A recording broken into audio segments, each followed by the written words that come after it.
Hello, and welcome to our lecture on writing introductions and method sections. That's what you guys are going to be doing pretty soon, or actually you should be working on it now, should have been working on it by this point. But I'm just going to kind of go over writing the lit review, writing what that looks like, kind of what's involved in it, as well as some parts of the method as well. So we'll start with, to write a literature review, you have to identify a research question, as well as a hypothesis. Now, with a research question, that can be as simple as, oh, does self-esteem impact academic confidence, let's say? Or does academic confidence influence self-esteem, whatever. But your hypothesis, that's the research question, just asking, oh, does one thing impact another? Does self-esteem influence your academic confidence? The hypothesis for that could be higher levels of self-esteem will increase your amount of academic self-confidence. The research question is just like, oh, I wonder, are they related? And the hypothesis is more so stating what you think would happen. Oh, I think people that have higher self-esteem will also have higher levels of self-confidence. So a hypothesis is where you're clearly stating what you think is going to happen. Doesn't have to be right. That's why we test things. That's why we're in a research methods class, not in an I know that I'm right class. It's a research methods class. We're trying to find out the answers to those. But ultimately, you want to include a research question / hypothesis. You want to find 7 articles that are related to your topics. So that can be one of your variables or both of them. Chances are you probably won't find a lot of articles that include both of your variables. So you're going to have to, look for some articles for each and bring them together in the literature review. And then finally, you're going to create an APA style reference list. Now this, you'll also have a method section, but in terms of everything related to the introduction, these are the things for the most part. So finding those 7 articles that you're going to discuss, as well as having a reference page at the end of everything that includes all of those 7 articles that you've cited in your introduction. So writing the lit review itself, I think I've mentioned that the introduction and the lit review are simultaneously used, or they can be used interchangeably. So when I refer to the introduction method section, know that the lit review is basically the introduction. So to start writing your introduction or lit review, you want to have 1 or 2 paragraphs that introduce your research question and why it's important. You'll need to state, introduce your variables, bring in that question, say, pretty much set the stage for what your paper and what your project is about.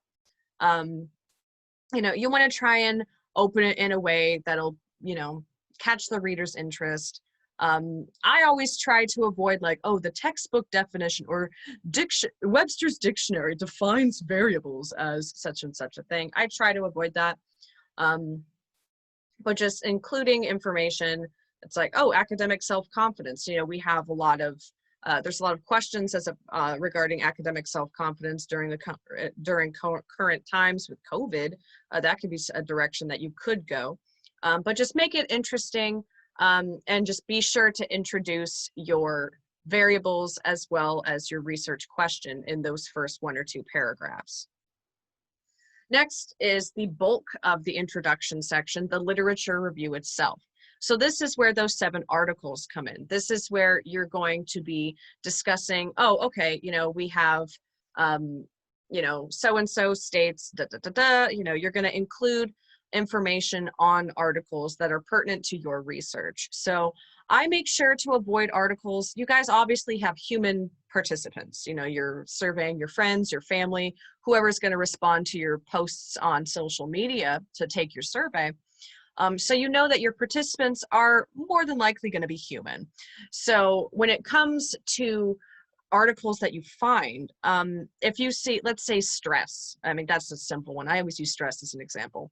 But if you see, if the first article that you find is about stress in rats and cortisol level in mice and rats, well, that might be interesting, but in terms of how it relates to humans, it's up to you to really bridge that gap to where I just advise, I would advise using articles that are more related to your research, and part of your research is testing on human participants. So avoid animals if you can. So what you do in this literature review when you're discussing the articles is that, these articles are already published, they're peer reviewed, they're published, you've had access to them, as do I, and everyone else that has access to the databases. So you want to let the reader know what's already known about the topic. Now, keep in mind, you need to be clear in this. This is APA writing, so you need to be formal and straightforward. So no copying and pasting from any text or any source material. You are not using quotations in any source, in any way, shape, or form. You're just describing what is already known about the topic. What did Albert et al. 2007 find? What did, McCready 1922, actually that's probably way too old. I don't know why 1922 was the first year I can think of, but what did McCready 2012 say about this topic? You need to introduce it and make it clear that your research question is worth answering. So maybe you haven't been able to find an article that directly relates to what your research question is. Well, that seems like a perfect reason to write about it, because it's a question that needs to be answered, and you are helping contribute to the scientific knowledge of that question that you have, of those variables. Lastly, once you've gone over the articles, I would advise quickly too, before I move forward, let me go back to this slide. I would advise to start, if you're having trouble kind of figuring out where to go, to start with one paragraph, one article. Discuss what goes on in a particular research study. You don't need every single detail, like which university they tested at, how many participants there were, unless somehow that's important to the study itself. If they just had a sample of 100 and that's just because that's what they can get, I wouldn't really bother mentioning the sample size. Same thing with the gender breakdown. Unless you are specifically testing on some gender differences, I wouldn't really make a point to say, oh, there were 20 men, 20 women, 3 transgender male, 4 transgender female, or whatever the breakdown would be. I wouldn't bother getting into that detail unless gender is something that you are specifically looking at, which I ask you guys to look into gender. Rather, I just ask you to put it down in your surveys as a demographics question.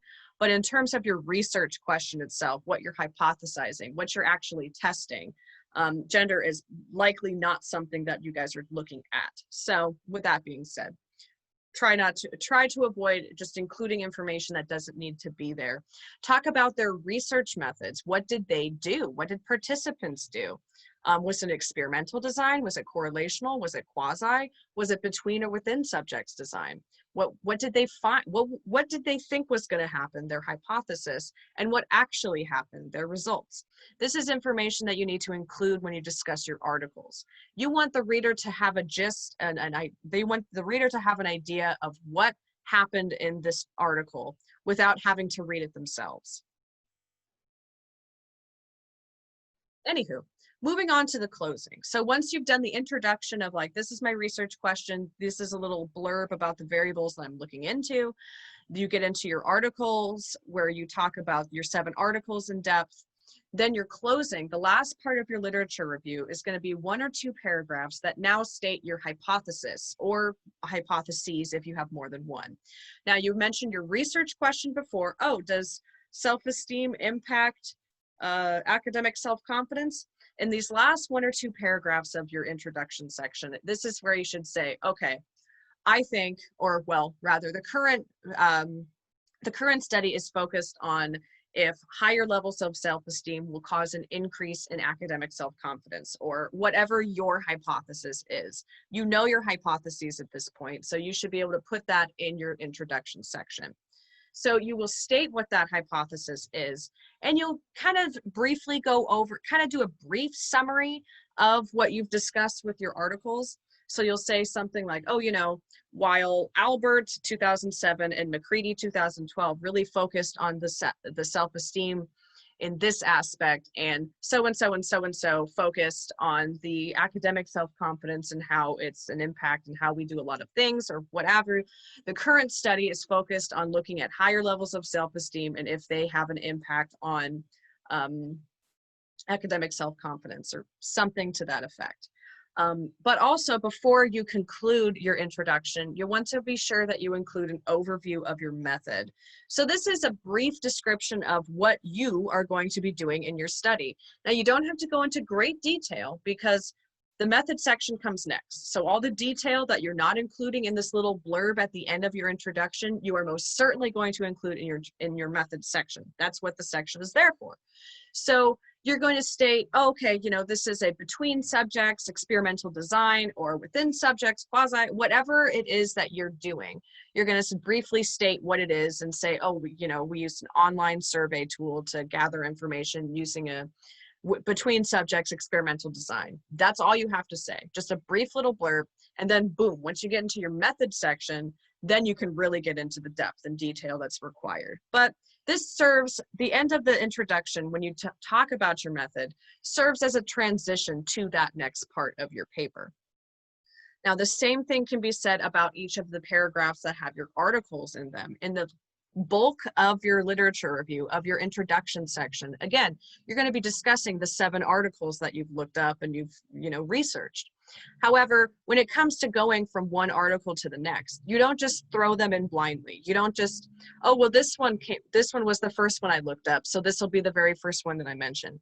You need to read the articles, obviously, and tie in how they fit together. You need to use transitions to go from one article to the next. If you're talking about self-esteem versus academic self-confidence, you have a you know, your first article, your first paragraph of your actual lit review, you talk about academic self-confidence. Then the next one is self-esteem. Then the next one is academic self-confidence. And then it goes back to self-esteem. It's kind of fragmented and all over the place. So you want to make sure that you have your articles, you discuss them in an order that makes sense.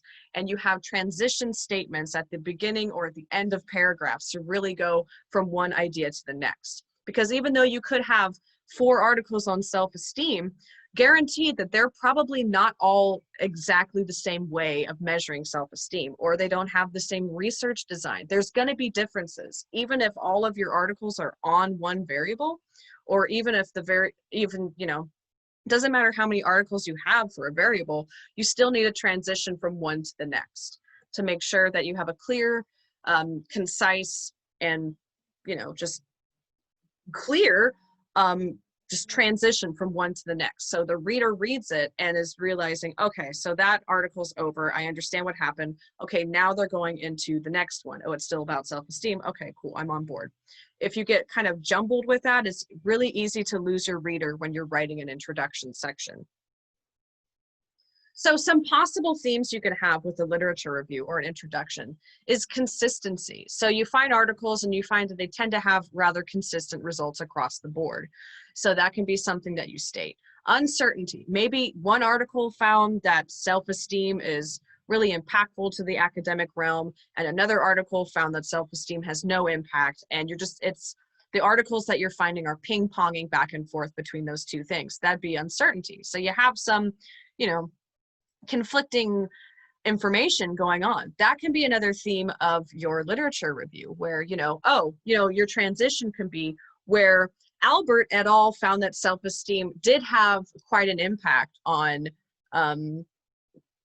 academic self-confidence. McCready, 2012, found that actually self-esteem did not have much of an impact. And then you can go on about what McCready did. But that would be a new paragraph where the previous paragraph you talked about Albert and what they found, and then the paragraph that I started by saying, oh, you know, Albert found such and such a thing, but McCready found something else.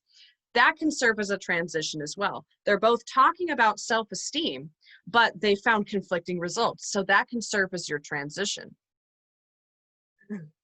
So you can talk about the diversity, you know, maybe there's different approaches to measuring or identifying different factors of self-esteem. Maybe some use a self-report measure and some use a more, you know, behavioral measure of self-esteem. Maybe some people you know, have found different facets of self-esteem, and other people have found different, completely separate set of facets. You can include that and say, you know, self-esteem is a really broad topic that lots of people have researched in depth. You know, so and so found 7 facets of self-esteem, and then talk about those 7 facets, talk about how they found those facets, how they tested for those. And then the next paragraph, if you find someone else who has a completely different facets of self-esteem or different characteristics, you can say, you know, while blah, blah, blah found 7 facets of self-esteem, such and such a person, 2015, found that there weren't actually, self-esteem wasn't as complex and fragmented as previous research has found, or what have you. And you can also focus on the practical importance. So, you know, looking at self-esteem and academic self-confidence, that does have a very impactful, that means a lot for you guys as students, because you're living it. You're living academic self-confidence. You have whatever self-esteem you have, and you're currently in college. You're currently taking courses. And so this certainly, that my example of self-esteem and academic self-confidence certainly does have real world importance to a particular population. College students, high school students, middle school, elementary school students, what have you. It does have an important factor in this. So some resources that you can look into, not right now, some resources that you can look into to find some you know, examples of how to write introductions, or kind of how to lay it out, or what have you. Your textbook in chapter 11 discusses it. Purdue OWL is always a good one, the online source where you can find, they have example papers. You can also talk to Simran or Javier, whoever your TA is. They also provide example papers. And also you can check out the publication manual of APA. That's what it looks like. We're currently in the 7th edition. So, you know, make sure you look for the 7th edition of APA. I suggest that if you're a psych major and you intend to be one for long, to get yourself a copy of the 7th edition publication manual for APA, because you will be referencing it. So I've mentioned before how there's 3 levels of organization, or 3 levels of APA: the organization, low level, and high level APA. So this is just what I'm going to get into really quickly. I know I've discussed this prior, but I just want to go over it again. So the organization of your papers for your final papers is going to be this. You're going to start with your title page. We know what's on the title page: our name, our title, and our affiliation. So California State University, Fresno. Your abstract, you won't write this until you turn in everything. So the paper is split up to where mid-semester you will turn in the introduction and method sections by themselves. You'll give them to your TAs so then they can grade them and give you feedback. Then about a month later, you're going to turn in your results and discussion section. Same concept, you're going to turn it into your TAs. They're going to grade it, give you feedback. And then at the end of the semester, the week of finals, you're going to turn in your final project paper, where all the feedback that you've received from your TAs, you are going to be applying it to your introduction, to your method, to your discussion, to your results section, whatever they commented on. You'll make those changes, and then you'll also add an abstract, which you will add directly immediately following the title page, where it's just a brief summary of, you know, what your method was, your hypothesis, your results, and kind of a brief overview of like the impact, the discussion, the limit, or not the limitations, the applications of this. But obviously you can't write the abstract until you have completed your results and discussion section. So you'll start, that abstract is going to be in the final draft of the paper that you'll turn in during finals week. But for now, you know, intro and method is what we're working on at the current time, as well as your references.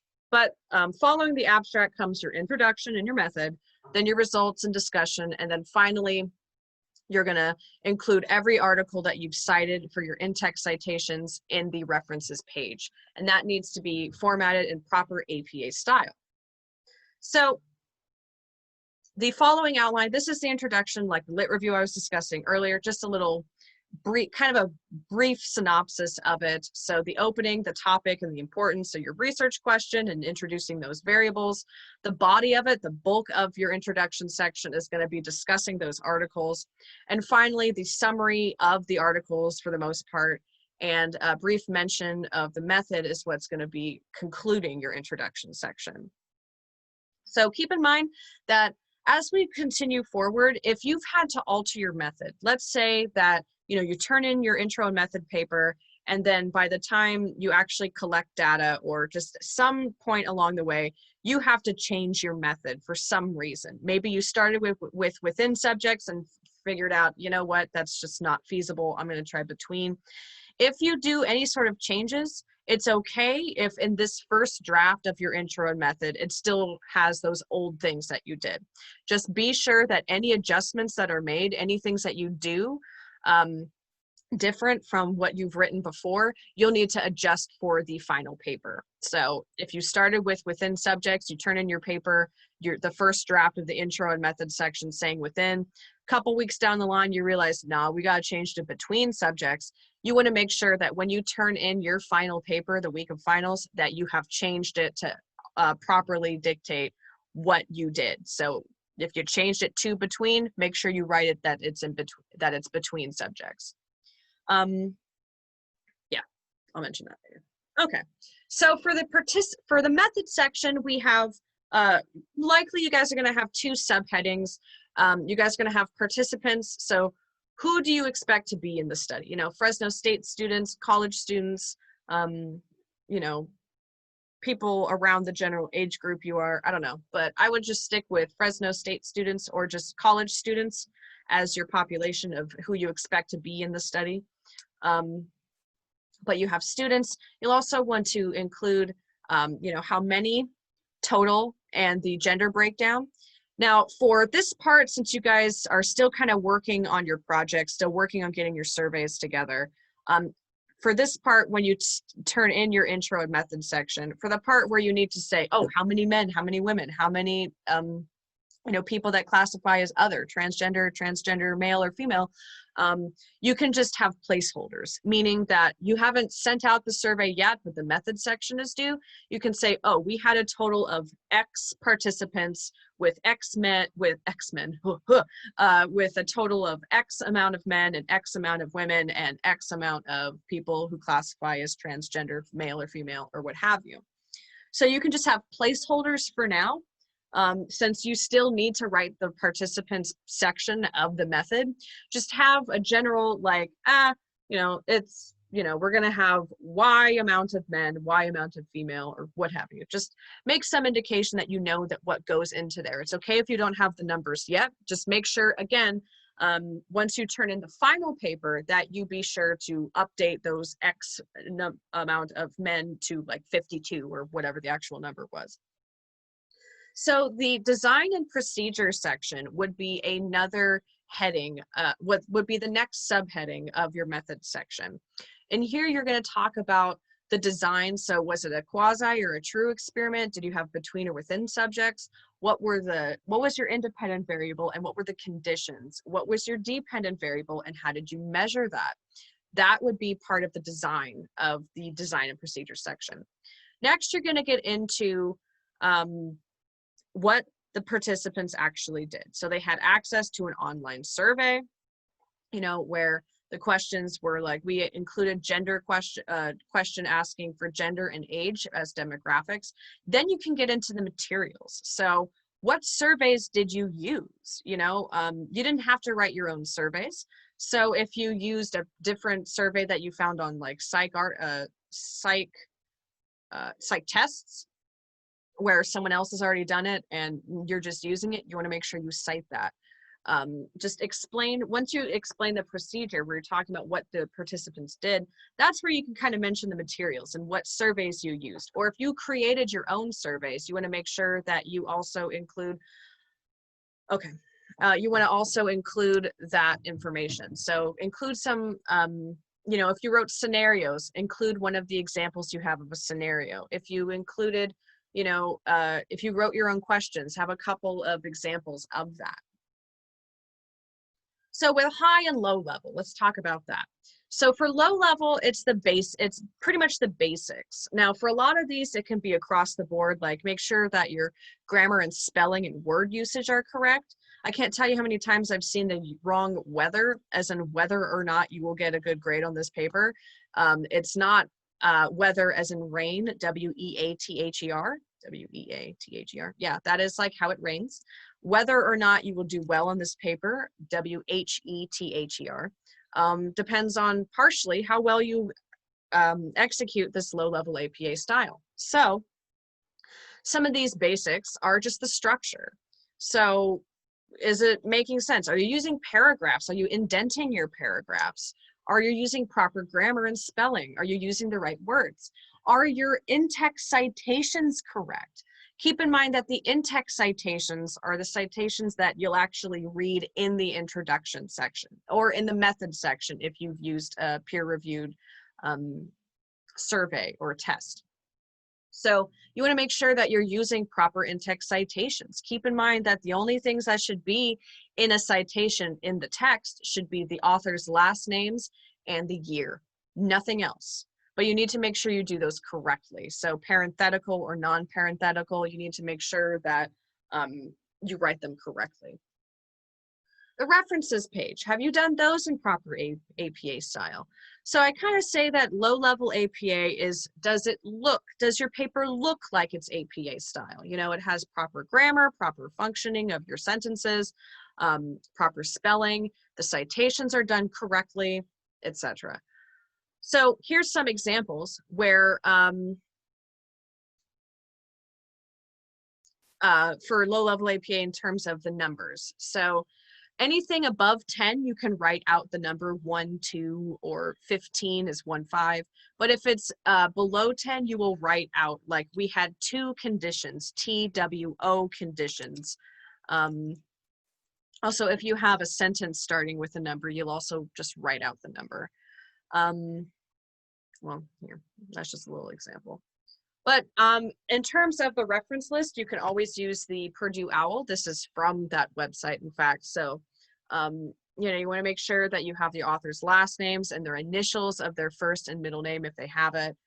You have the year in parentheses. You have the title of the article in regular sentence case, meaning that not every single word is capitalized except for, you know, proper nouns. Things following a punctuation like a question mark or a period or a colon. The journal title needs to be italicized and that needs to be capitalized like a title would. So most words like Journal of Educational Psychology, journal is capitalized, educational and psychology is capitalized, of not necessarily, but the big words are. So just, you know, be sure to look over Purdue OWL if you need help with references. Also, you can send an example of a reference to your TA and they can say, oh yeah, that looks good. Or, oh, you just need to, you know, this part needs to be italicized or that needs to be in parentheses or whatever. They were also happy to help you in terms of, you know, any adjustments that you might need to make. So here's an example of references. You see that Stanley Milgram, his first name is Stanley, but according to APA references, nope, we just have an S. So Milgram, comma, S, period, the year in parentheses followed by a period. The article title in sentence case, meaning that in this case, only the first word is capitalized because there's no punctuation, there's no proper nouns, there's nothing like that going on. And then the Journal of Abnormal and Social Psychology, those are italicized, and you'll see that it's in title case, meaning, you know, the words are, most words are capitalized. Thus capitalized because it's the first word there. So we're going to capitalize that. And then the volume title or the volume number needs to be italicized, and then the page number. And here you'll see for the Nicholson, Cole, and Rockland article, you'll see that the volume number is italicized. You also have an issue number here, which is not italicized and in parentheses. So sometimes you will have an issue number, like for the case of this article, other times you won't. So for high-level APA style, this is that it sounds like APA. You know, it's very formal and it's straightforward. You're not beating around the bush when you're trying to explain what you did in your study. You're very matter-of-fact and just straight to the point. It's also not personal. So a lot of times I have students ask me, is it okay if I use I, we, or you, or us, or mine? No. You got to, you know, on in some cases, yes, you can use it, but very sparingly. Oftentimes, a little cheat that I use to avoid using, in my study, my hypothesis was, I usually state, if I were to write it, I'd say something to the effect of, the current study focuses on the hypothesis of such and such a thing, or whatever. But use current study or the researchers or etc. But this isn't, I feel like it's too slippery of a slope to go from, to just say, don't use I, we, or you statements, because otherwise it gets too personal. Like, I remember one time I was thinking about my self-esteem and I thought, it sucks. No, we don't want that. We don't want personal stories or anecdotes. That's something completely different that does not have a place in APA style. So my tip is to just avoid using those I, we statements altogether. That way you don't fall down that rabbit hole. So plagiarism, ooh, that's a big deal. Don't do it. Using other people's words and not giving them credit for it is plagiarism in a nutshell. So in APA style, we do not use quotations. We do not copy and paste things and say, McCready 2012 said, and then in quotations, just copy and paste like a big ass paragraph. That's not what we do in APA style. We do not just copy and paste the idea or the words of other people. We have to,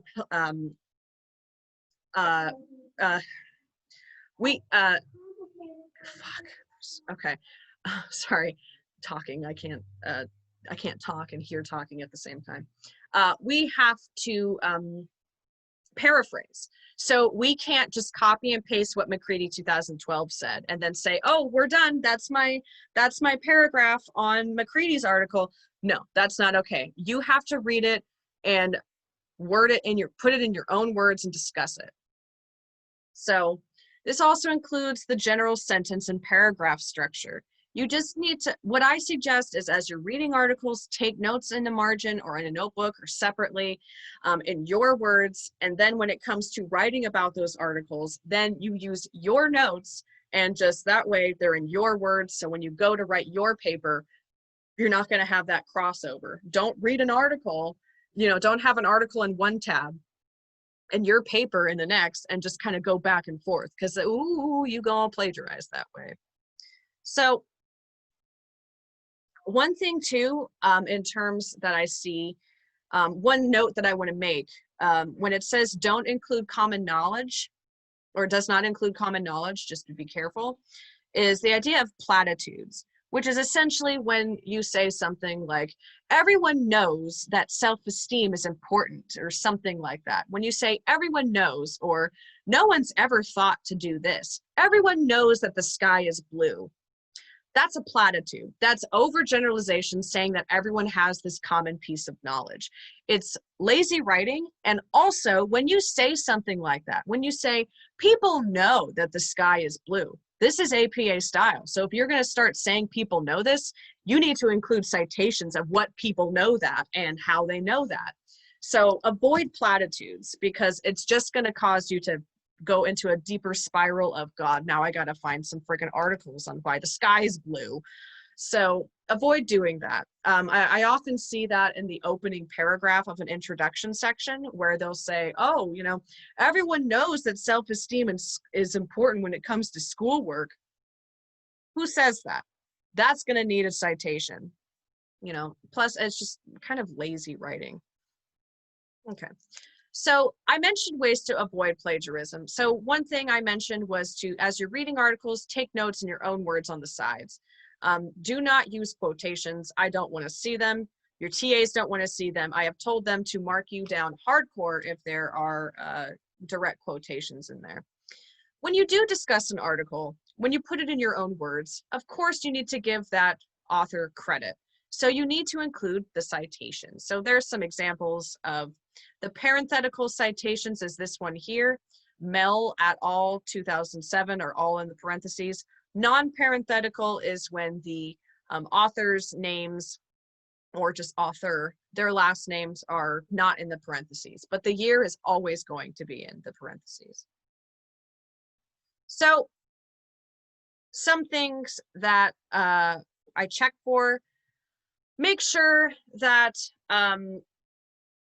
when it comes, like I mentioned, when it comes to plagiarizing, copy and pasting things from the article, big deductions. When it comes to, you guys are going to be turning this in through Canvas, through, Turnitin or something like that, through a plagiarism checker. It also checks other people's papers. It's not just, peer-reviewed articles, but it also checks other students' papers. It checks your own papers that you've turned into turnitin.com. It checks, it's just essentially just a big archive. And when you submit your paper, it's checking to see how that is related to others. Are there any words or paragraphs or pages that are just basically copy and pasted? That's going to be an issue. So when it comes to minor cases, they might result in small deductions, or like for some portions, like your method sections are probably going to be similar to other people in your group because you guys did the same thing. If those are a little similar, I know that your TAs are going to be more lax on the plagiarism there. But again, if it is just massive chunks of text where you are copying from a peer-reviewed article or you're copying from your group members, that's going to result in some serious deductions, as well as possibly being addressed directly by myself and saying, hey, dude, this ain't cool. So that in a nutshell is just the intro and method section. Again, keep in mind that we're going to be working on our final papers in segments. So again, the intro and method is the first thing that's going to be due. You'll have time to work on that, getting those 7 articles in there, getting everything all fit. Make sure you send it to your TA before a specified date they will likely provide for you, so then you can get feedback from them. You want to give them enough time to read it, give you good feedback, and then give it back to you so then you can put that feedback in. So it's probably best if you don't wait till the last minute to start writing this if you're looking for that feedback. If you have any questions in relation to kind of the structure of APA or what goes into an introduction and method section, feel free to drop by my office hours. I'm always willing to talk about it. But that's all I got for you. So on that note, good luck with your papers, and also never forget to like and subscribe.